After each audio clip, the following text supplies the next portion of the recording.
ఈ చివరి ఘట్టంలో భూమి మీద దేవుడు తన మహాసామ్రాజ్యాన్ని స్థాపించి 2017లో నుంచి 33 సంవత్సరాలు తీసేస్తే 1984 సంవత్సరాలు అయిందండి.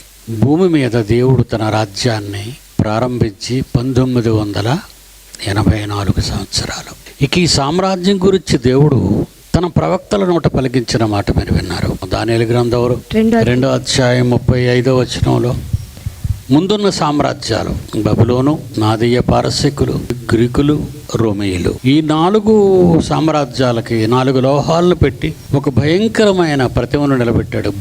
భూలోకాన్ని పరిపాలించిన సామ్రాజ్యాలు క్రీస్తు పూర్వం. ఆ సామ్రాజ్యాలన్నిటినీ కూలదోస్తుంది అని ఇప్పుడు ఆ వాక్యంలో చివరి ఘట్టం చదువుతుంది. చదువమ్మా. అంతటి ఇనుమును మట్టియు. ఈ రోమా ప్రభుత్వ కాలానికి రోమీల మధ్య జరిగినటువంటి అనేక కుట్రల వలన ముక్కలుగా రోమా సామ్రాజ్యం అయిపోయింది. ఇనుము మట్టి అంటే నిలబడదు, అది పొసకదు. మట్టి ఇనుముతో కలవదు, పొసకదన్నమాట అది. అప్పుడు చేతి సహాయము లేక విసరబడిన ఒక రాయి మొత్తం విగ్రహాన్ని మొత్తం పిండి చేసేస్తుంది. గాలి వచ్చి దాన్ని లేపుకెళ్ళిపోతుంది. అంటే భూమి మీద మానవ సామ్రాజ్యాలను కూల్చుతుంది క్రీస్తు సామ్రాజ్యం అని అర్థం. విసరబడిన రాయి యేసుక్రీస్తు. పేతురు, ఈ బండ మీద నా సంఘమును కట్టుదును. క్రీస్తు పేతురుతో చెప్తున్నాడు. ఎందుకు చెప్పాడు పేతురుతో అంటే, పేతురు కరెక్ట్ ఆన్సర్ ఇచ్చాడు.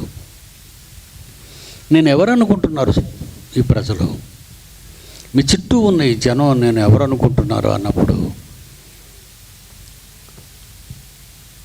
మీరు సర్వోన్నతులకు దేవుని కుమారుడు ప్రభువా అన్నాడు.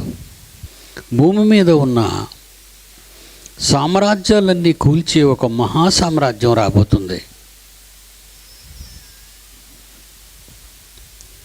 ఒక మహాసామ్రాజ్యం రాబోతుంది.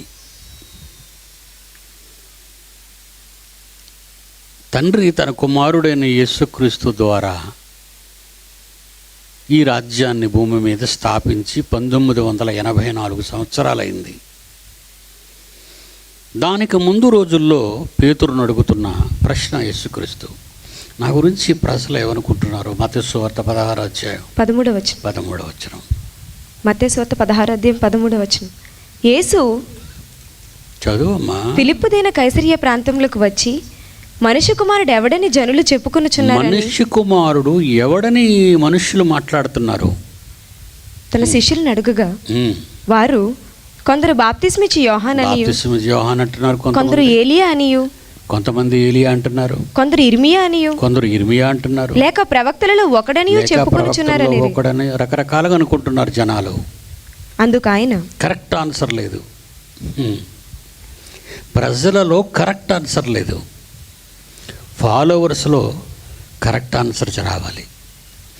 ఎవరిలో కరెక్ట్ ఆన్సర్ రాకపోయినా ఫాలోవర్స్లో కరెక్ట్ ఆన్సర్ రావాలి. నాయకులలో కరెక్ట్ ఆన్సర్ రావాలి. నిజంగా అండి, ఖమ్మంలో ఉన్న సంఘ కాపురులను, నాయకులను చూసినప్పుడు really I proud of you my people. చాలా ఆనందం ఉండేవాళ్ళు చూస్తుంటే. అన్నీ మర్చిపోయారు. అలాని మీ శాఖను వదిలి రమ్మని నేను ఎప్పుడు ఎవరిని కోరనండి. అలాని ఆయా సంఘాల్లో ఉన్నవారు పలానా సంఘానికి వెళ్ళిపోండి నేను ఎప్పుడు చెప్పనండి.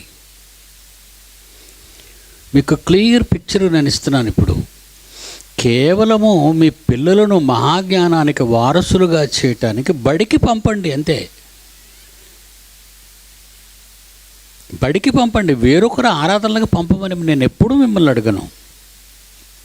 ఇప్పుడు మనం ఉన్నాం, మన పిల్లల్ని ఏ డిగ్రీలో వేయాలో, లేకపోతే ఏ ఇంజనీరింగ్ చదివించాలా, మెడిసిన్ చదివించాలని ఎలాగైతే మనం పంపుతున్నామో, అదేవిధంగా బైబిల్ విద్యను అభ్యసించటానికి కరెక్ట్ కాలేజ్ ఎక్కడుందో మంచి పాఠాలు ఉన్నవి ఉన్నట్టుగా చెప్పే పాఠాల దగ్గరికి పంపండి. మీ సంఘాలు మీవే, మీ సభ్యులు మీ వారే. ఎప్పుడు అలానే సభ్యులు దయచేసి నా మనవి, మీ సంఘాలను ఎప్పుడు విడిచిపెట్టకండి. మీ సంఘాల్లోనే ఉండండి. మీ నాయకులను గౌరవించండి. మీ నాయకులు మిమ్మల్ని కాస్తున్నారు, మీ ఆత్మలను. వాడు రేపు దేవునికి సమాధానం చెప్పాలి. ఎవ్రీ పాస్టర్, ప్రతి బోధకుడు తనకు అప్పగించిన మంద కోసం కరెక్ట్ రిపోర్ట్ దేవుడికి ఇవ్వాలి. బైబిల్లో ఉన్నది అది, నేనేం కొత్తగా చెప్పటం లేదు. హెబ్రీ పత్రిక. కనుక నిజంగా ఖమ్మంలో ఉన్న కాపరులు గొప్పవాళ్ళు, మంచి ఆలోచనకు వచ్చారు, మంచి అభిప్రాయాన్ని వెళ్ళిపుచ్చారు.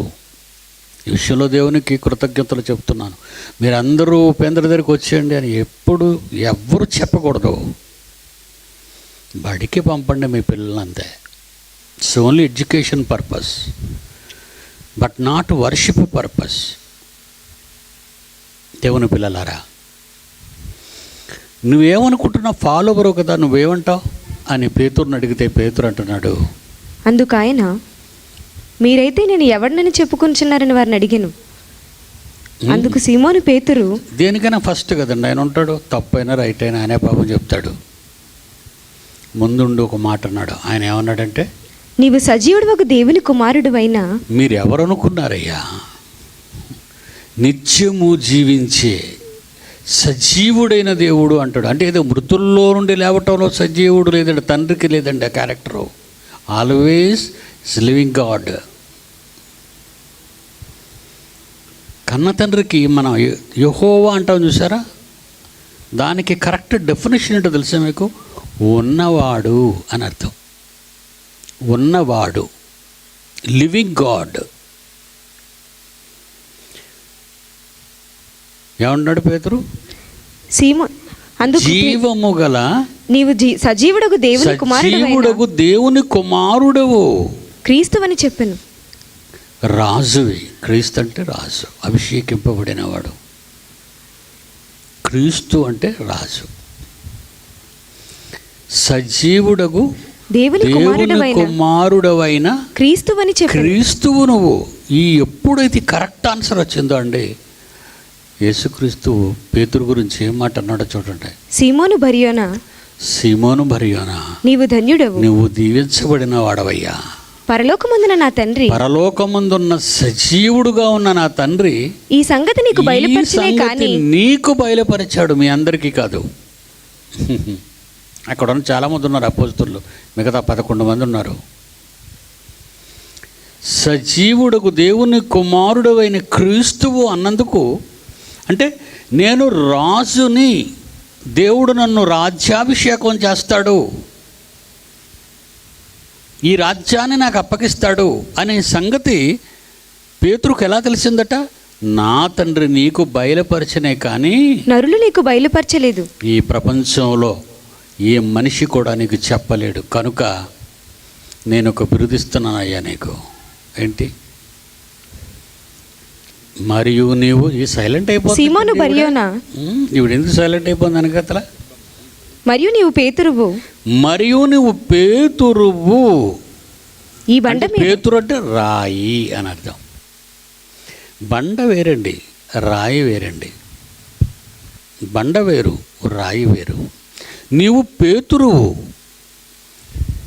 సజీవుడు అయిన సజీవుడుకు దేవుడుని పంపిన క్రీస్తువు అనే మాట, అది క్రీస్తుది. బండ అంటారు దాన్ని.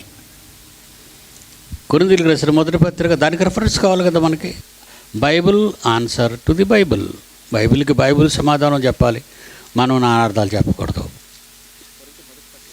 కొరింథీయులకు రాసిన మొదటి పత్రిక 10వ అధ్యాయము 4వ వచనం, ఇశ్రాయేలు గురించి మాట్లాడుతూ, అందరూ ఆ బండ క్రీస్తు. ఆ పదం చాలండి, మనకు టైం లేదు కదా వాక్యం అంతా. ఆ బండ క్రీస్తే, ఆ బండ క్రీస్తే. బండ క్రీస్తు, క్యాఫా రాయి పేతురు. ఆ బండలో ఒక భాగాన నువ్వు రాయి. ఎన్నో రాళ్ళు కలిస్తే దాన్ని కరిగించి బండం చేయాలి అనుకుందాం. కరగవనుకుండావి. దేవుని పిల్లలారా, దేవుడు తన మహాసామ్రాజ్యాన్ని మొట్టమొదటిగా ఐడెంటిఫై చేసేసాడండి పేతురు గారి అపోస్తలుల్లో. రాజ్య స్థాపన జరిగింది. 1984 సంవత్సరాల కాలం పట్టింది. దీని గురించిన ఎందరో ప్రవక్తలు ఎన్నో సంగతులు మాట్లాడుతూ కీర్తనాకారుడు చెప్పింది ఏంటంటే, యెషయా పెద్ద ప్రవక్తల్లో ఒకరైన యెషయా గారు 60 అధ్యాయం 12వ వచనంలో మరి ఈ సామ్రాజ్యం గురించి ఏం మాట్లాడుతున్నాడో చూద్దామండి. నిన్ను సేవింపనొల్లని జనమైనను, నిన్ను సేవింపనొల్లని జనమైనను, రాజ్యమైనను నిలువదు, అట్టి జనములు నిర్మూలము చేయబడును అంటున్నాడు. చూడండి, అంటే ఒక మహాసామ్రాజ్యాన్ని తండ్రి అయిన పరలోకములో ఉన్న తండ్రి తన కుమారుడైన యేసుక్రీస్తును చక్రవర్తిగా చేసి రాజ్యస్థాపన చేస్తాడు. ఆ రాజ్యానికి వారికి నిన్ను సేవింపనొల్ల జనమైనను రాజ్యమైనను నిలవదు. అట్టి జనములు అంటే ఈ రాజ్యస్థాపన జరగకముందే ఇతను రాజ్యముల గురించిన సంగతులు, భూమి మీద ఉన్న సామ్రాజ్యాల గురించిన సంగతులు యెషయా గారు చెప్తున్నారు. నిన్ను సేవింపనొల్లని జనమైనను రాజ్యమైనను, అప్పటికున్న భూమి మీద భూలోక రాజ్యములైనను నిలువదు, అట్టి జనములు నిర్మూలము చేయబడును. జాన్సన్ గారు చెప్పారు యెషయా 2 అధ్యాయం 2వ వచనంలో. నిన్న చెప్పారు కదండి, అంత్యదినములలో 2 అధ్యాయం 2వ వచనం చెప్పారు. అంత్యదినములలో అనగానే క్రీస్తు సామ్రాజ్య స్థాపన, క్రీస్తు రాకతో అంత్యదినాలు ఆరంభమయ్యాయి. బాగా తెలుసుకోవాలి మీరు ఇది. ఎందుకంటే కరెక్ట్గా మనం ఆ ఫార్ములాని టచ్ చేస్తే ఎక్కడ కూడా డిస్కనెక్ట్ అవ్వదండి. బైబిల్ అర్థం కాక అపార్థం చేసుకుంటున్నారు అమాయకులు కానండి. అంత్యదినాలంటే ఇవేనా అంటే ఇవి కావండి, ఇవి అంత్యదినాలే. అసలు అంత్యదినాలు ఎప్పుడు ప్రారంభమయ్యాయి అని మనం అనుకుంటే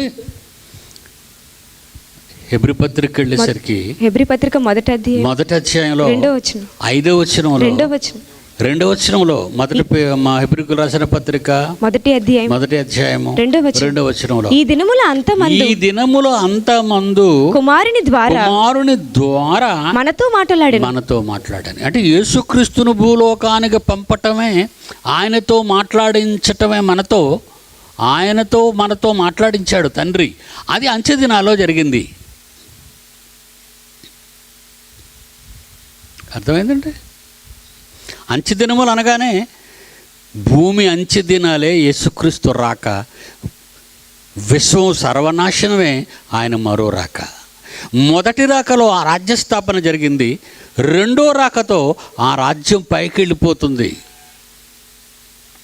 కొరింథీయులకు రాసిన మొదటి పత్రిక 15వ అధ్యాయము, ఏ మొదటి రాకలో ఏ రాజ్యాన్నైతే భూమి మీద యేసుక్రీస్తు ద్వారా స్థాపించాడో తండ్రి, మరలా అదే యేసుక్రీస్తును పంపించి 15వ అధ్యాయం కొరింథీ పత్రిక 15వ అధ్యాయం మొదటి కొరింథీ పత్రిక 15:24 వచనంలో, అటు తరువాత ఆయన సమస్తమైన ఆధిపత్యమును, భూమి మీద ఉన్న సమస్తమైన ఆధిపత్యాలను, సమస్తమైన భూలోక అధికారములను, బలాలని కొట్టివేసి తన తండ్రి అయిన దేవునికి రాజ్యం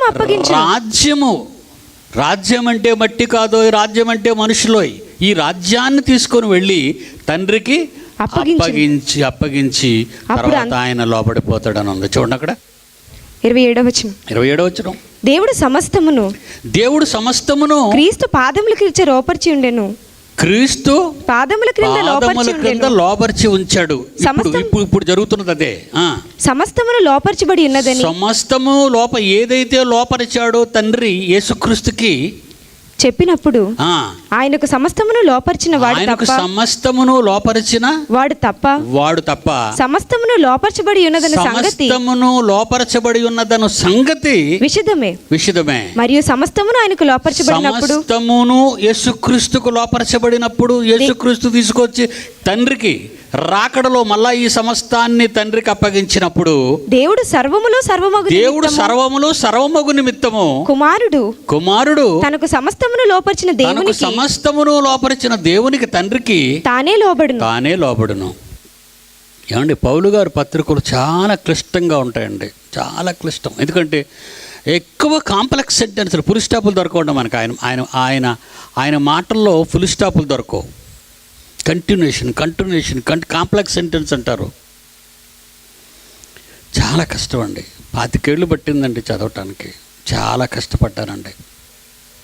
అంటే ఇప్పుడు భూమి మీద క్రీస్తు సామ్రాజ్యం ఉంది. ఈ క్రీస్తు సామ్రాజ్యం అంచె దినాల్లో ఆరంభమైంది. రేపు కాలానికి ఈ రాజ్యాన్ని తీసుకెళ్ళి తండ్రికి అప్పగించేస్తాడు. ఆ రాజ్యములో ఉండేది ఎవరు? కనుక ఇప్పుడు ఈ రాజ్యానికి భూలోక రాజ్యాల వలన ఎన్నో విపత్తులు సంభవిస్తున్నాయి. ఈ విపత్తుల్లో సంభవింపబడుతున్నప్పుడు ఈ భూలోకములో ఉన్న దేవుని సైన్యము, దేవుని రాజ్యమైన మనం ఎంతవరకు మనం క్రీస్తు తరఫున పోరాటం చేస్తున్నాం? మీరు పోరాడున్నది శరీరులతో కాదు, అంతే కదండి? మీరు పోరాడున్నది శరీరులతో కాదు. ఈ పాట చూడాలండి. మీరు స్టేజ్ లైట్స్ ఆఫ్ చేయనైనా. యుద్ధం ప్రపంచ మానవాళికి బాగా పరిచయమైన పదం. యుద్ధం ప్రపంచ దేశాలను సైతం కుదిపేసిన పదం. మీలో యుద్ధములు పోరాటములు దేని నుండి కలుగుచున్నవి? మీ అవయవములలో పోరాడుచున్న మీ భోగేచ్ఛల నుండియే కదా అని వ్రాయించిన దేవుని మాటలను మరచి, యుద్ధం అంటే తమ ప్రక్కన ఉన్న దేశాలను ఆక్రమించడమేనని, యుద్ధం అంటే తమ పొరుగు దేశపు వారిని హతమార్చి దోచుకునడమేనని అపార్థం చేసుకున్న ప్రపంచ మానవులు ఇప్పటికే 2 ప్రపంచ యుద్ధాలతో తీవ్రంగా నష్టపోయిన మరలా 3వ ప్రపంచ యుద్ధం వైపు వేగంగా పరుగులు తీస్తుండడం విచారకరం. ఒక దేశంలో తలెత్తిన అంతర్యుద్ధంలో విజయం సాధిస్తున్న దేశాధినేతలు తమ దేహంలో ఆత్మకు దురాత్మకు మధ్య నిత్యం జరుగుతున్న అంతర్యుద్ధంలో మాత్రం ఘోరంగా విఫలమవుతూ అపవాది పన్నిన కుట్రలకు బలవుతున్నారు. ఆదాము అవ్వల నుండి ప్రారంభమైన అపవాది జైత్రయాత్ర యేసుక్రీస్తు వారు ఈ లోకానికి వచ్చేంత వరకు 3 పువ్వులు 6 కాయలు అన్నట్లు 3 నేరాలు 6 మోసాలు అన్న చందంగా కొనసాగింది. అయితే క్రీస్తు వారు వచ్చిన తరువాత సాతాను జైత్రయాత్రకు అడ్డుకట్ట వేసి సువార్త ప్రకటనతో సాతానును చితక త్రొక్కి దేవునికి విజయాన్ని అందించాడు. మానవ దేహమే యుద్ధానికి కేంద్రమని, మానవ హృదయమే ఒక భయంకర యుద్ధ క్షేత్రమని, దానిని జయించిన వాడే దేవునికి నిజమైన ప్రియ కుమారుడని తెలిపే ఈ పాటను వినండి.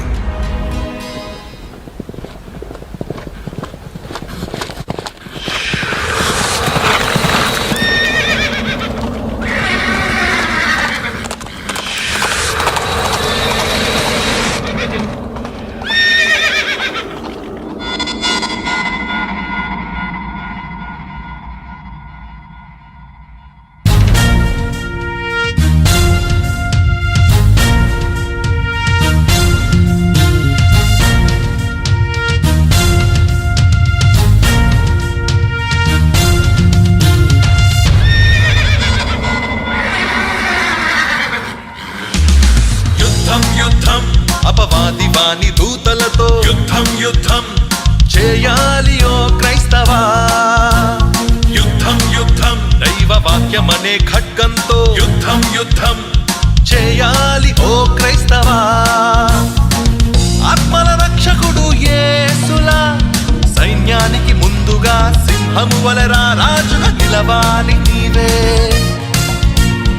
ఆత్మలను రక్షించు జీవము గల దేవుని మాటలను యేసువలే ధైర్యముగా చెప్పాలి నీవే. అపవాదిని ఓడించాలి, ఆ దేవుని గెలిపించాలి. ఆత్మీయ పోరాటంలో నీ తనువుని చాలించాలి.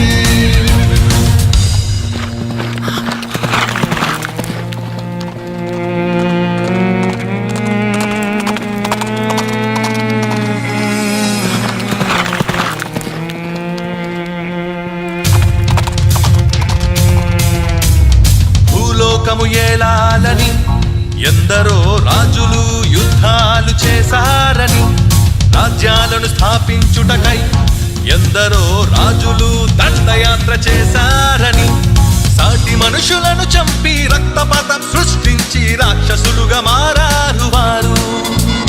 నీతి న్యాయములను మరిచి అవినీతిని ఆశ్రయించి రాబందులుగా మారారు. కయ్యను త్రోవ నడిచి కఠినాత్ములు నియంతలై క్రూరులుగా మారిపోయి పాలించారు. దేవుని చిత్తం మరిచి దేహానికి లొంగిపోయి దుష్టులుగా మారిపోయి జీవించారు. లోకమునే ప్రేమించి సత్యమునే ద్వేషించి సర్వాధికారం మాదేనని, పాపముతో స్నేహించి నిత్యత్వమునే మరిచి సర్వాధికారులం మేమేనని, ఆదియు అంతము లేని దేవుని ఆత్మను మరిచి అధికారం కొరకే వారు వర్రులు చాచారు. అధికారమిచ్చిన దేవుడు లేడన్నారు, అంధకార చీకటికి వెళ్ళిపోయారు. యుద్ధం యుద్ధం అపవాది వాని దూతలతో, యుద్ధం యుద్ధం చేయాలి ఓ క్రైస్తవా. యుద్ధం యుద్ధం దైవ వాక్యమనే ఖడ్గంతో, యుద్ధం యుద్ధం చేయాలి ఓ క్రైస్తవా. మన విరోధి అయిన అపవాది గర్జించు సింహము వలె ఎవరిని మృంగాలా అని వెదకుచు తిరుగుచున్నాడు. ప్రపంచమంతా మనిషిలో ఉన్న భక్తి తత్పరతను తీసివేయటానికి, డబ్బు కోసమో పదవి కోసమో అధికారం కోసమో లోకాన్ని వంచటానికి భూమి మీదికి దిగింది. మీరు జాగ్రత్త సుమండి, మీరు జాగ్రత్త.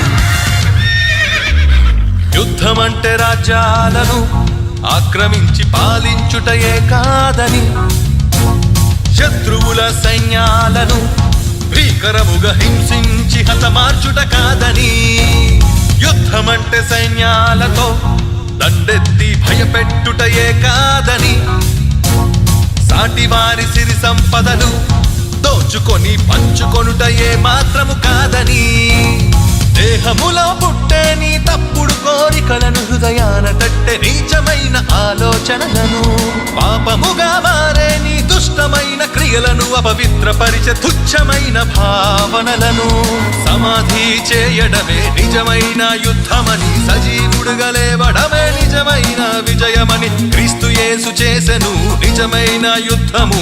లోకానికి తెలిపెను యుద్ధానికి పరమార్థం. మానవ దేహం అది యుద్ధానికి కేంద్రమని, అపవాదితో పోరాడే భయంకర క్షేత్రమని, మానవ హృదయం అది పాపానికి నిలయమని, ఆత్మకు దురాత్మలకు జరిగేటి సమరమని, క్రీస్తు యేసు గెలిచెను పాపమును ద్వేషించి లోకమందు నిలిచెను పాపులను ప్రేమించి, క్రీస్తు యేసు గెలిచెను అపవాదిని ఎదిరించి పరలోకము చేరను తన తండ్రిని ప్రేమించి. యుద్ధం యుద్ధం అపవాది వాని దూతలతో, యుద్ధం యుద్ధం చేయాలి ఓ క్రైస్తవా.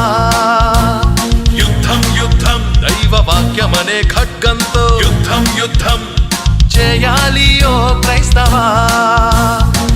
ఆత్మల రక్షకుడు యేసులా సైన్యానికి ముందుగా సింహము వలె రాజుగా నిలవాలి నీవే. ఆత్మలను రక్షించు జీవము గల దేవుని మాటలను యేసువలే ధైర్యముగా చెప్పాలి నీవే. అపవాదిని ఓడించాలి, ఆ దేవుని గెలిపించాలి. ఆత్మీయ పోరాటంలో నీ తనువుని చాలించాలి. ఇదే క్రైస్తవుని యుద్ధం. అపవాది దుర్గములను కూల్చటమే నీ లక్ష్యం, కూల్చటమే నీ లక్ష్యం. ఇదే క్రైస్తవుని యుద్ధం. మానవ హృదయంలో జరుగుతున్న అంతర్యుద్ధం, అంతర్యుద్ధం. ఇదే క్రైస్తవుని యుద్ధం. లోకమందు పాపమును జయించటమే నీకు ప్రాముఖ్యం. ఇదే క్రైస్తవుని యుద్ధం. పరలోకము చేరడమే నీ అంతిమ లక్ష్యం, నీ అంతిమ లక్ష్యం, నీ అంతిమ లక్ష్యం. Lights on. చూశారు కదా యుద్ధం. యుద్ధానికి క్షేత్రస్థానం హృదయం అన్నిటికంటే మోసకరమైనది. అది ఘోరమైన వ్యాధి కలది, దాన్ని ఎవరు గ్రహించగలరు అన్నాడు. మన తనువు ఈరోజు మనకున్న ఈ దేహం దాని కైవశం అయిపోయింది, అది ఆక్రమించుకుంది, అది ప్రవేశించింది. ఇందాక చదువుకున్నారు. ఏది దేవుడు అనబడునో, ఏది పూజింపబడునో దానంతటిని ఎదిరించుచు, దానంతటికి పైగా వాడు తన్ను తానే హెచ్చించుకొనుచు, తానే దేవుడనని తన్ను కనపరుచుకొనుచు, దేవుని ఆలయంలో దేవుని ఆలయమై ఉన్న నీ దేహంలో కూర్చున్నాడు. దేవుడు ఆలయం కట్టుకున్నాడు. ఆలయం యొక్క పరిస్థితిని మీరు విన్నారు. దావీదు బంగారు దేవాలయం కట్టాలనుకున్నాడు. నువ్వు నాకు ఆలయం కట్టడానికి నా కొలతలు, నా పర్సనాలిటీ అర్థమైపోయింది ఆయనకి.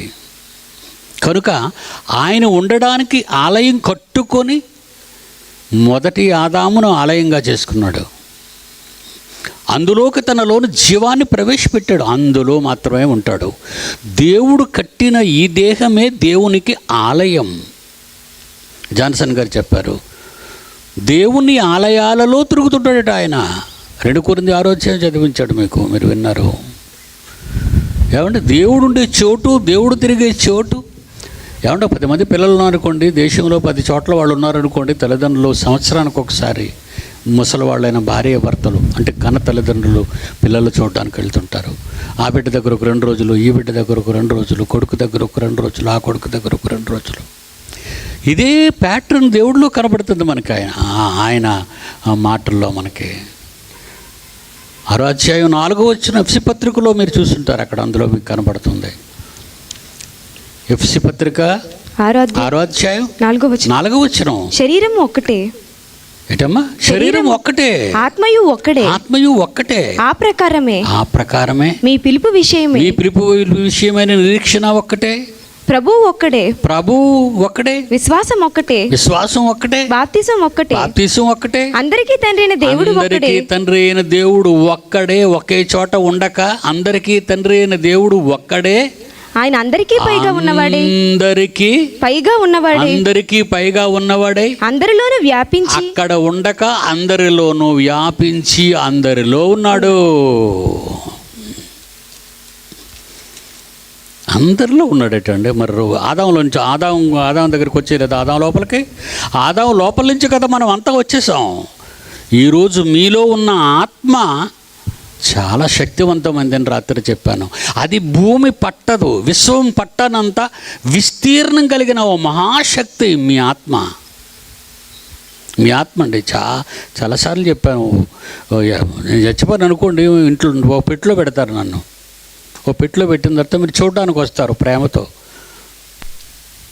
అయ్యగారు లేరు, మనతో లేరు. అయ్యగారు మనకి లేరు. మరి అక్కడ పెట్టిలో ఉన్నది ఎవరు? అయ్యగారు కాదు. మీరు ఎంతకాలం అయ్యగారు పెట్టిలో ఉన్న ఈ ఆకారాన్ని అనుకున్నారు, అవునా? మీ మధ్య మాట్లాడిన ఈ ఆకారం అయ్యగారు అనుకున్నారు. కాదండి, లోపల ఉన్నారు. పిడి సుందర్రావు లోపల ఉన్నాడు. పవర్ గొంతును పలికిస్తుంది, కంటికి చూపిస్తుంది, చెవుకు వినికిడిస్తుంది, చేతికి చేతలు, కాళ్ళకు నడతలు, ప్రతి అవయవాన్ని జీవింపచేస్తుంది. లేకపోతే మనం ఏమైపోతామండి? అవయవాలు పనిచేయకపోతే, ఆర్గాన్స్ డిస్టర్బ్ అయిపోతే ఏమైపోతాం? మనంతా చచ్చిపోతాం. కనుక ఆత్మ ఎంత గొప్పది.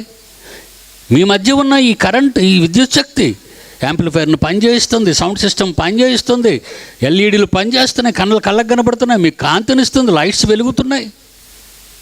అది కనపడదు. కనబడని ఒక శక్తి ఈ మహాసభలలో విస్తరించి అన్నిటిలో పనిచేయిస్తుంది. అలాగే మీ దేహాలు ఆత్మ. ఉపేంద్ర ఆత్మ, శరీరం కాదు. మనం చచ్చిపోయిన తర్వాత ఉపేంద్ర గారిని ఏమనుకోవు కదా నాయన. సమాధి చేసిన తర్వాత ఉపేంద్ర గారు, జననం మరణం, అదే కదండి. సమాధి మీద ఏం రాస్తాం మనం? ఏమంటే మీరు నిజంగా చెప్పండి, లోపల ఉన్నది ఉపేంద్ర గారా? కాదండి. ఆయన విడిచిపెట్టిన తొడుగు. ఆయన లేరు, వెళ్ళారు. ఆయన వెళ్ళారు, వస్తారు. వచ్చినప్పుడు మళ్ళీ ఇది వేసుకోవాలి. మళ్ళీ వేసుకోవాలంటారా? మళ్ళీ వేసుకోవాలండి. కొరింథీయులకు రాసిన మొదటి పత్రిక 15వ అధ్యాయము. కొరింథీయులకు రాసిన మొదటి పత్రిక 15వ అధ్యాయము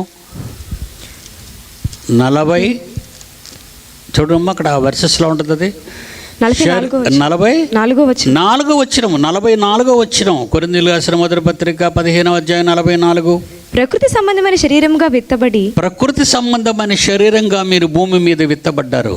ఆత్మ సంబంధమైన శరీరముగా లేపబడిన, శరీరముగా ఆత్మ సంబంధమైన శరీరంగా లేచిపోతారు.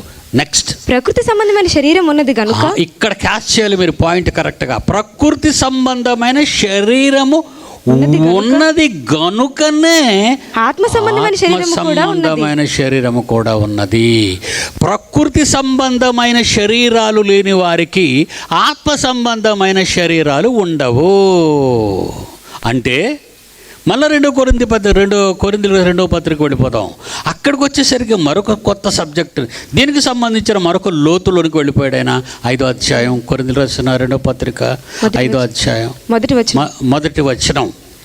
భూమి మీద మన గుడారమైన ఈ శరీరము శిథిలమైపోయిన, ఈ ఆకారం, ఈ కాళ్ళు చేతులు ముక్కు కళ్ళు చెవులు ఈ ఆకారం శిథిలమైపోయిన, చేతి పని కాకుండా ఈ శరీరాన్ని చేతులతో చేశాడు దేవుడు. మన దేహాన్ని ఎలా కట్టాడు ఆయన చేశాడు, ఎవరు చేయలేదు దీన్ని. ఆయన చేతులు కట్టాడు. ఆ చేతులతో ఎక్కడ ఉంది? యోబు పత్రిక, మళ్ళీ యోబు గ్రంథానికి వెళ్ళిపోవాలి. ఎవరు చేశారు ఈ బొమ్మని? ఏ శిల్పి చేయలేడండి. ఈ బొమ్మని ఏ శిల్పి చేయలేడు.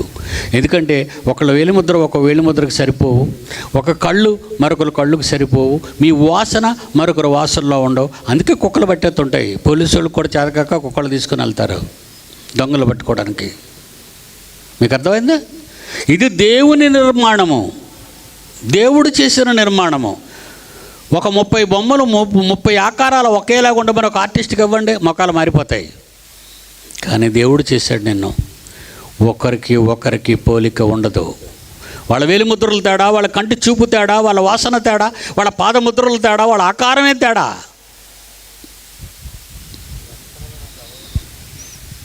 యోబు గ్రంథం 10వ అధ్యాయం 8వ వచనం. నీ హస్తములు తండ్రి యగు దేవుని చేతులే నాకు అవయవ నిర్మాణం చేశాయి. మనకు అవయవ నిర్మాణం చేశాయి. అందుకే మనిషి ఎవడో చేయలేడు. ఆయనే కట్టుకున్నాడు, ఆయనే ఉన్నాడు లోపల వచ్చి. వెళ్ళిపోతాం అక్కడికి. కొరింథీయులకు 2వ పత్రిక 5వ అధ్యాయం మొదటి వచనం. భూమి మీద మన గుడారమైన ఈ నివాసము శిథిలమైపోద్ది, సమాధి అయిపోద్ది, లోన పెట్టేస్తాం, కట్టెల్లో కాల్చేస్తారు, బూడిద అయిపోద్ది, ప్రకృతిలో స్టోర్ అయిపోద్ది. మీరు గమనించండి. ఏమంటే మరి కాల్చిన సంగతి ఏంటంటే, కాల్చిన ఏమవుదండి, ఆ బాడీ ఏమవుదు, ప్రకృతిలో పంచభూతాల్లోనే ఉంటుంది, ఎక్కడ పోదు. మట్టిలో పెడతావు, మట్టిలో ఉంటుంది. విమానం వెళ్ళిపోయి సముద్రంలో పడిపోయావా, సముద్రంలో ఉంటావు. స్పేస్ ఎట్లు వెళ్ళిపోయి స్పేస్లో అక్కడే భద్రపరచుకుంటావు. ఎందుకంటే మృతులు లేచే రోజు రాగానే పంచభూతాలలో మీరు ఎక్కడున్నా మీరు వచ్చేస్తారు బయటికి. అప్పుడు ఈ నాశనం అయ్యే శరీరంతో రారు.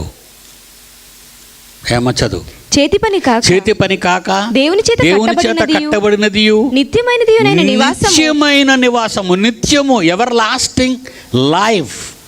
ఏదైనా వనంలో మొదటి మానవుడు సృష్టించినప్పుడు ఈ లోకాన్ని అమరలోకంగా చేయాలనుకున్నాడు, అమరులుగా చేశాడు. చావు లేదు వాళ్ళకి. మళ్ళా గుర్తు చేస్తాను. ఏదైనా వనంలో ఆదామవ్వలు చేసిన తర్వాత ఆయన మనిషి పాపం చేయకముందు మనిషి అమరుడు. తప్పు చేశారు, 1000 ఇయర్స్కి పడిపోయింది, అంటే మృత్యు వచ్చింది. ఆ 1000 ఇయర్స్ తర్వాత 120 ఇయర్స్ వచ్చింది నోవహు కాలానికి. జలప్రళయం తర్వాత 120 సంవత్సరాలకు వచ్చేసింది లైఫ్ టైం. ఆ తర్వాత కీర్తనాకారుడి దగ్గరికి వచ్చేసరికి మనుష్యుని 70 సంవత్సరాలు అధిక బలం ఉంటే 80 ఏళ్ళు. ఇప్పుడు నాకు 70.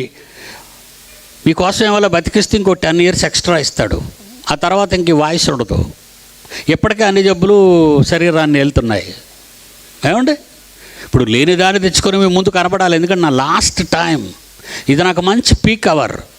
నా చివరి దశ అంతా కూడా ఆయన పిల్లల మధ్య గడుపుకుంటూ ఆయన సేవలోనే నా ప్రాణాలు విడిచిపెడతాను. అంటే నాకు ఇంకా 10 ఏళ్ళు అవకాశం ఉంది నా శరీరాన్ని కాపాడుకుంటే. అందుకే నేను ఎక్కడికి వెళ్ళినా అండి, ఎవరైనా భోజనాలు చెప్తే భోజనాలు అయితే తినపతిగా తిన్నని చెప్పేస్తానండి. ఎందుకంటే మీరు మరి ఖమ్మవాళ్ళు మీరు కారాలు ఎక్కువ తింటారు, పులుపు ఎక్కువ తింటారు, నాన్ వెజ్ అది ఎక్కువ. నేను నాన్ వెజ్ అది తినండి, ఆకుకూరలు, కాయకూరలు, చప్పటి అన్నం, ఎందుకు? ఇది ఇచ్చింది ఆయన, ఖర్చు పెట్టవలసింది ఆయనకి. నేను ఇష్టం వచ్చినట్టు తినేస్తే నేనేమైపోతాను? ఏమంటే అవయవాలు దేవుడు ఎందుకు ఇచ్చాడండి? అవయవాలు దేవుడు ఎందుకు ఇచ్చాడు? అద్దంలో చూసుకొని ఒక గొప్ప హ్యాండ్సమ్గా ఉన్నామని మురిసిపోవడానికా, లేదంటే అందగెత్తను అనుకుంటున్నావా, లేదంటే 6 ఇంచెస్ 6 feet 6 inches ఉన్నానని, లేకపోతే 7 feet ఉన్నాను అనుకోవటానికా, లేకపోతే కండలు తిరిగి ఉన్నాయనా, లేదా దేనికోసం ఇచ్చాడు అనుకున్నారు దేహాన్ని? ఈ పాట చూడండి, జాన్సన్ గారు నా ప్రసంగాలన్నీ పాటలు చేసాడండి.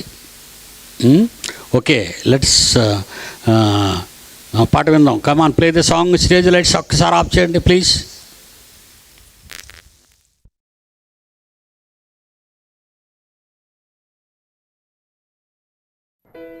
నాన్న, పుట్టినప్పటి నుండి నేను కుంటివాడినే కదా. భూమి మీద మనుషులందరినీ దేవుడే పుట్టిస్తాడు అంటారు.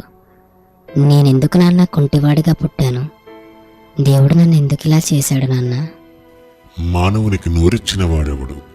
మూగవానినే గాని, చెవిటివానినే గాని, దృష్టి గలవానినే గాని, గుడ్డివానినే గాని పుట్టించిన వాడెవడు? యెహోవానైన నేనే కదా.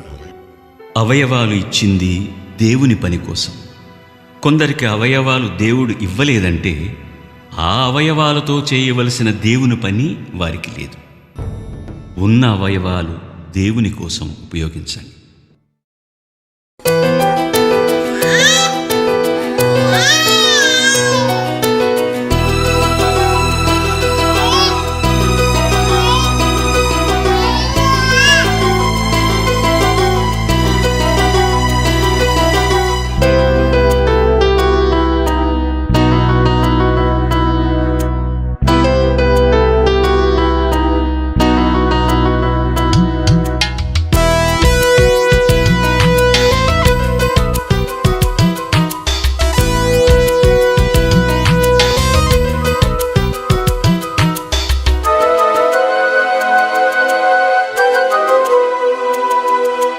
అంగవైకల్యమున్నదని బాధపడకు నీవు, అవయవాలలో లోపమున్నదని దిగులు పడకు నీవు.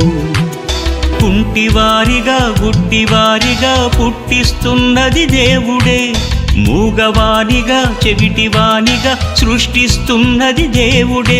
పని చేయుటకే నీకవయవాలు ఇచ్చాడు. అంగవైకల్యం ఉందంటే ఆ పని నీకు లేదు. అన్యాయస్తుడు దేవుడే కాదు. అవయవం లేదంటే ఆ పని నీకు లేదు. అంగవైకల్యమున్నదని బాధపడకు నీవు, అవయవాలలో లోపమున్నదని దిగులు పడకు నీవు.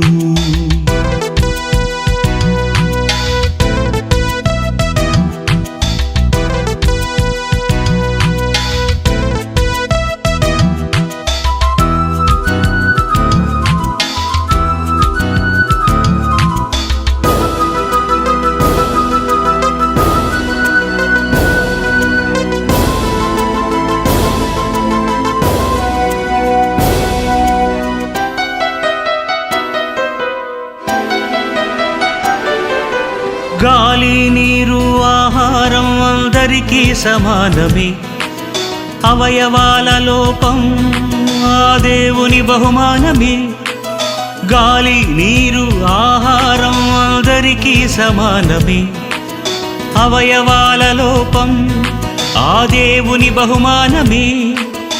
అందుకున్నావు నీవు, అదృష్టం అది నీకు. పొందుతున్నావు నీవు విశ్రాంతిని ప్రతిరోజు. శరీరానికి అవయవం బిగించాడు. అంగవైకల్యం ఉందంటే ఆ పని నీకు లేదు. అన్యాయస్తుడు దేవుడే కాదు. అవయవం లేదంటే ఆ పని నీకు లేదు. అంగవైకల్యమున్నదని బాధపడకు నీవు, అవయవాలలో లోపమున్నదని దిగులు పడకు నీవు.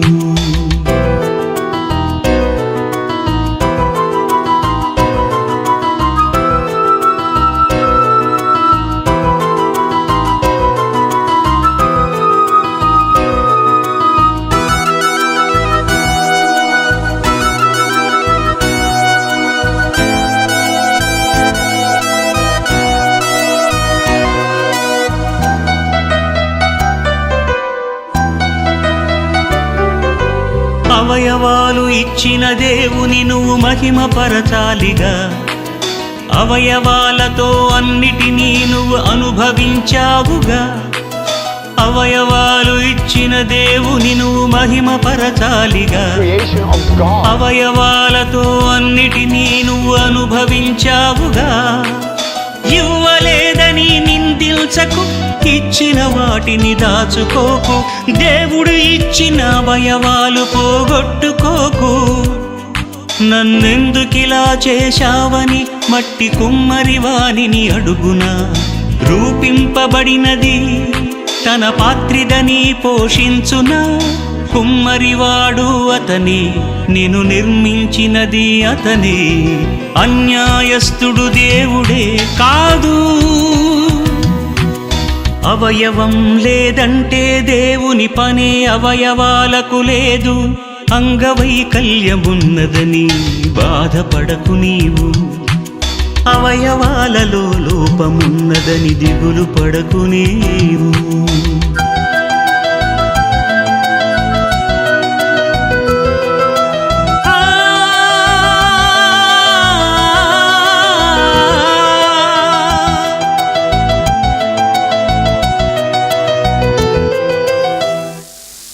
భూమి మీద బ్రతకటానికి అవయవాలు లోపం ఉన్న వాళ్ళు అనుకున్నవన్నీ మిగిలిన అవయవాలతో చేసేసుకుంటున్నారు.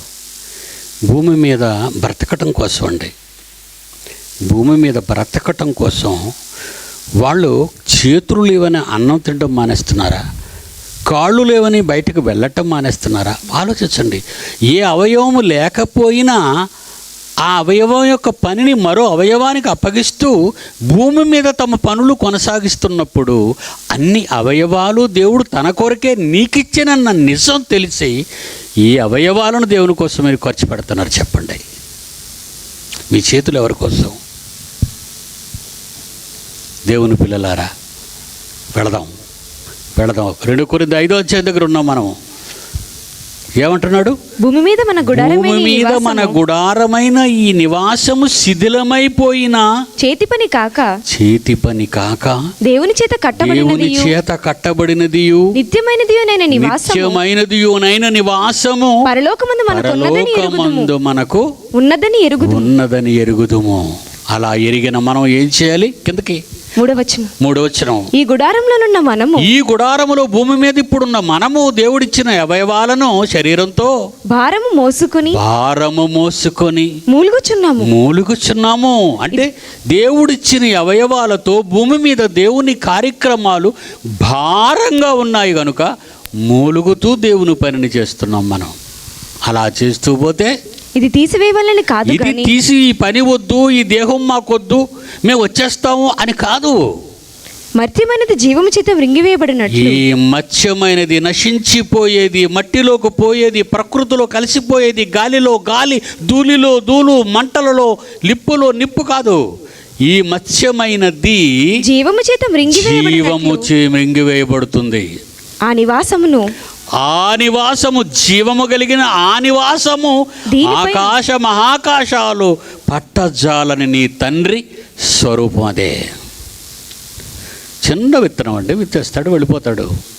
మామిడి విత్తనం చిన్నది పడేస్తారండి, ఎంత వృక్షం అయిపోద్దండి మామిడి చెట్టు, ఎంత పెద్దది. అంత చిన్న విత్తనములో ఒక మహా ఆకారం దాగి ఉందన్న సంగతి మనం పెద్దగా ఆలోచించడం మానేసామండి. ఒక చిన్న విత్తనం, ఆ విత్తనంలో మహా ఆకారం భద్రపరచబడింది. ఈ సంవత్సరం పడిన ఈ ధాన్యంలో, గోధుమల్లో కొన్ని మనం విత్తనాలుగా తీసేసుకుంటాం. ఒక సంవత్సరాన్ని దాన్ని మన దగ్గర గాదిలో జాగా భద్రపరుస్తాం. 1 ఇయర్ అయిన తర్వాత దాన్ని ఎండిపోతుంది, చచ్చిపోతుంది. దాన్ని తీసుకెళ్ళి మరలా 1 ఇయర్ తర్వాత మట్టిలో వేస్తాం. అంతే, మొక్క, చెట్టు మహావృక్షంగా కూడా మారిపోతుంది మర్రి విత్తనం అయితే. ఏమండి, చచ్చిపోయింది కదా. అలాగుననే సమాధులలో ఉన్నవారంతా దేవుని కొరకు మరణించి సమాధులలో ఉన్న వారంతా ఒకరోజు ఈ కంటితో చూడలేనంత, ఈ ప్రకృతి పట్టలేనంత, విశ్వానికి అతీతంగా ఆకాశ మహాకాశాలు పట్టజాలని నీ తండ్రి రూపంతో నువ్వు వెళ్ళిపోతావు ఆ లోకానికి. కష్టపడే కాలం ఎంతండి చెప్పండి? ఆఫ్టర్ ఆల్ కష్టపడే కాలం 60, 70, 50, 80 ఇయర్స్ అంతే కదండి. After all 80 years. ఆత్మ అమరత్వం అండి, అమరత్వం. అమరత్వంలో ఎంతకాలం అండి? Ever lasting. ఆత్మకు చావు లేదు. నేను ఉన్నవాడను, నా పిల్లలందరూ ఉండవలసిన వారే. వాళ్ళు నా నుండి వచ్చిన వారు, నా దగ్గరకు వచ్చిన వారు, నా నుండి వెళ్ళిన వారు, భూమి మీద వాళ్ళ పరీక్షలో ఉత్తీర్ణులైన వారు, వాళ్ళకి ఇవ్వబడిన మత్స్యమైన దేహంతో, అమర్చిన దేహంతో నేను అప్పగించిన ప్రతి పని చేశారు వాళ్ళు. రోమపత్రిక 6వ అధ్యాయం. నేను అప్పగించిన ప్రతి పని చేసేసారు వాళ్ళు. నీతి సాధనాలుగా వాళ్ళకిచ్చిన అవయవాలన్నిటినీ వాడిన నా పిల్లలు, నా రాజ్యం వీళ్ళే. భూలోకంలో దేవుని రాజ్యం. 6వ అధ్యాయం రోమపత్రిక 13వ వచనం. మరియు మీ అవయవములను దుర్నీతి సాధనాలుగా పాపమునకు అప్పగింపకుడి. అయితే మృతులలో నుండి సజీవులు అవబోతున్నారు. అంటే ఒక పెద్ద ఆకారాన్ని మీరు తెచ్చుకోబోతున్నారు. అనంతమైన ఆకారం, అనంతమైన లోకం, అనంతమైన కాలం. వాట్ ఏ వండర్ఫుల్ లైఫ్ అండి మనది. అంత మహా లైఫ్ను మన మనోనేత్రాలు మూసేసిందండి. అది మనకు దేవుని మాటలు అర్థం కాకుండా అమాయకులుగా మార్చేసిందండి. ఆ చిన్నవాడు ఏమండి, వాడు సెల్ల గురించి చెప్తుంటే, ఆ వాట్సాప్ల గురించి, యూట్యూబ్ల గురించి, అటు గురించి చెబుతుంటేనండి మనిషికి తీరికేది. చూసావా, ఎక్కడికో మీరు తిరిగి రానంత దూరం లోతులలోనికి, అగాధములలోనికి తీసుకువెళ్ళిపోయింది. నక్షత్రాలు ఆకాశంలో అంతగా మెరుస్తాయి కదండి. ఒక్కొక్కసారి నక్షత్రం పేలిపోయే దశ వస్తుంది. అలా పేలిపోయినప్పుడు ఆ నక్షత్రం ఒక భయంకరమైన సుడిగుండంగా మారిపోతుందండి అంతరిక్షంలో. దాన్నే బ్లాక్ హోల్, చీకటి బిలము అన్నారు. బైబిల్లో పదం వాడబడింది, చీకటి బిలము. పేతురు రాసిన 2వ పత్రిక. అది ఎంత భయంకరమైన చీకటి బిలం అంటే, ఒక నక్షత్రం ఉన్నంత కాలం అలా మెరుస్తూనే ఉంటుంది ఆకాశంలో. కానీ అది ఒక రోజు చచ్చిపోయే రోజు వస్తుంది నక్షత్రం. అది మరణించినప్పుడు, అది పేలిపోయినప్పుడు గాఢాంధకారమైన చీకటి వలయంగా మారిపోద్దండి. అలా మారిపోయిన ఆ చీకటి వలయం లోతులలోనికి చీకటి బిలంగా వెళ్ళిపోతూ ప్రక్కనున్న నక్షత్రాలన్నింటినీ లాగేసుకుంటూ ఉంటుందండి. అది అంతరిక్షంలో దేవుడు మనకు చూపించిన పాఠం. శాస్త్రవేత్తలు కనుగొన్నామని చెప్పుకున్నది అంతరిక్షంలో నక్షత్రం చచ్చిపోతుంది అనుకుంటున్నాడే తప్ప, భూమి మీద వాడి చచ్చిపోతే ఏమైపోతాడో అని చచ్చిపోయినంత వరకు మొన్నటి వరకు ఈ స్టీఫెన్ హాకిన్స్ అనేవాడు తెలుసుకోలేకపోయాడండి. Bad life. 74, 76 ఇయర్స్ ఇచ్చాడండి దేవుడు వాడికి. అంగవికలుడుగానే ఉన్నాడండి. కానీ అంతరిక్ష చరిత్రను చూశాడే తప్ప వాడు బ్రతుకొచ్చే చరిత్రలోనికి ఒక్కసారి తొంగి చూడలేకపోయాడు. అందుకే వాడు ఆరిపోయాడు, చీకటి బిలంగా మారిపోయాడు. ఈ ప్రపంచంలో అనేక మంది అమాయకులైన శాస్త్రవేత్తలను వాడి శాస్త్ర తప్పుడు జ్ఞానంలో ముంచేశాడండి. వాడు ఒక నాసాలో పెద్ద శాస్త్రవేత్త. కానీ బైబిల్ ముందు ఆరిపోయిన ఒక బ్లాక్ హోల్ వాడు. చీకటి గల బిలము. దేవుని పిల్లలారా, ఒక్కసారి మనం ఉన్న ఈ భూప్రపంచం దేవుని సామ్రాజ్యంగా ఉన్నామని, ఆ సామ్రాజ్యంలో మనకివ్వబడిన బాధ్యతలు మనం అంతా మర్చిపోయామండి. పిల్లలు మాట్లాడారు కదా, మనలో విరోధాలు పెట్టాడు, వాళ్ళందరినీ విడగొట్టాడు, మనమంటే ఒకరికొంటొకరు పడకుండా చేశాడు. క్రైస్తవ్యాన్ని విడదీశాడు, హిందూసాన్ని విడదీశాడు, ఇస్లామును విడదీశాడు. ఏమండి, ఒక దగ్గర లేదండి వాడు ఎడబాటు అనేది. డివైడ్ అండ్ రూల్ అనేది బ్రిటిష్ వాళ్ళకు ఉందని మనవాళ్ళు చెప్పుకుంటారు. అసలు ఈ డివైడ్ అండ్ రూల్ అనేది శాటన్ గారి నాలెడ్జ్ అండి. అది అందరిని విడగొట్టేశాడు, ప్రపంచ దేశాలుగా విడగొట్టేశాడు, బౌండరీలు గీయించాడు, బౌండరీ దాటొచ్చిన వాడితో యుద్ధాలు ప్రకటించాడు, కొట్టుకోమన్నాడు, చంపుకోమన్నాడు, ప్రపంచ యుద్ధాలు జరిగాయి. ఇదే భారతదేశం పాకిస్తాన్తో యుద్ధం చేసింది చాలాసార్లు. ఇదే భారతదేశం చైనాతో యుద్ధం చేసింది ఒకసారి. ఎందుకండి యుద్ధాలు? రేఖలు దాటుకుంటున్నాం, బోర్డర్స్ దాటిపోతున్నారనా? మా నేల వాళ్ళు ఆక్రమించారు, వాళ్ళ నేల మేము ఆక్రమించుకున్నామని భూతగాదాలు పెట్టాడు, భూ కబ్జాలు పెట్టాడు, డబ్బు పెట్టాడు, పదవి పెట్టాడు, అందాలు పెట్టాడు, ఆలోచనలు పెట్టాడు, అంతా మాయ చేసేసాడు ప్రపంచాన్ని. యుగ సంబంధమైన దేవత వారి మనోనేత్రాలకు గుడ్డితనము కలిగించుచున్నది. 2 కొరింథీ 4:4 అంటే దేవుని పిల్లలారా, ఈ భయంకరమైన ఈ పోరాటంలో ఏమండి, మీకా గ్రంథం 4:1 చదువుకుందామండి, ముగించుకుందాం కొద్దిసేపట్లో. మీకా గ్రంథం 4:1 అండి. అంత్య దినములలో యెహోవా మందిర పర్వతము పర్వతముల శిఖరమున స్థిరపరచబడి కొండల కంటే ఎత్తుగా ఎత్తబడగా ప్రవాహము వచ్చినట్లు జనులు దానిలోనికి వచ్చెదరని కలలు గన్న దేవుడు ప్రవక్తల ద్వారా పలికించిన మాటలు బాగా వినండి. యెషయా ద్వారా చెప్పింది అదే కదండి. యెషయా ద్వారా చెప్పింది అదే, యెషయా 2:2 చెప్పింది అదే. అలాగే యెషయా 60:12 అండి, ఇందాక మనం చదువుకున్నాం. ఈ సామ్రాజ్యం ముందు ప్రతి వాళ్ళని కూలగొట్టేస్తానన్నాడు. కలలు కన్నా ఆ లోకం, కలలు కన్నా రాజ్యం, క్రీస్తు సామ్రాజ్యం ఎక్కడండి భూమి మీద? ఎక్కడండి ఉంది? కనపడటం లేదండి. సాతాను సామ్రాజ్యం అంతరించాలి అని, దేవుని సామ్రాజ్యం అభివృద్ధి చెందాలని ఎన్నో కలలు కని నా పుట్టుక 1949 నవంబర్ 20 అయినా 12వ ఏట నుండే బైబిల్ను చేత పట్టుకున్నానండి. ప్రతి చిన్న సభకు కూర్చునేవాడిని, అందరి సభలకు వెళ్ళేవాడిని అండి, అందరి మాటలు వినేవాడిని అండి. నాకు 16వ ఏడు వచ్చేసరికి అందరినీ చూసిన తర్వాత నాలో ఏదో తెలియని విరక్తి, నాలో ఏదో తెలియని గాఢాంధకారం. వాళ్ళొకలా చెప్తున్నారు, వీళ్ళొకలా చెప్తున్నారు, వారొకలా చెప్తున్నారు, వీళ్ళొకలా చెప్తున్నారు. ఏంటి, ఏది నిజం? ఎవరు చెప్పింది నిజం? తపస్సు చేశానండి, 25 ఏళ్ళు తపస్సు. ఎందుకంటే ప్రామాణిక గ్రంథం ఇదే, దేవుడిచ్చిన జ్ఞాన గ్రంథం ఇదే, మహాగ్రంథం ఇదే.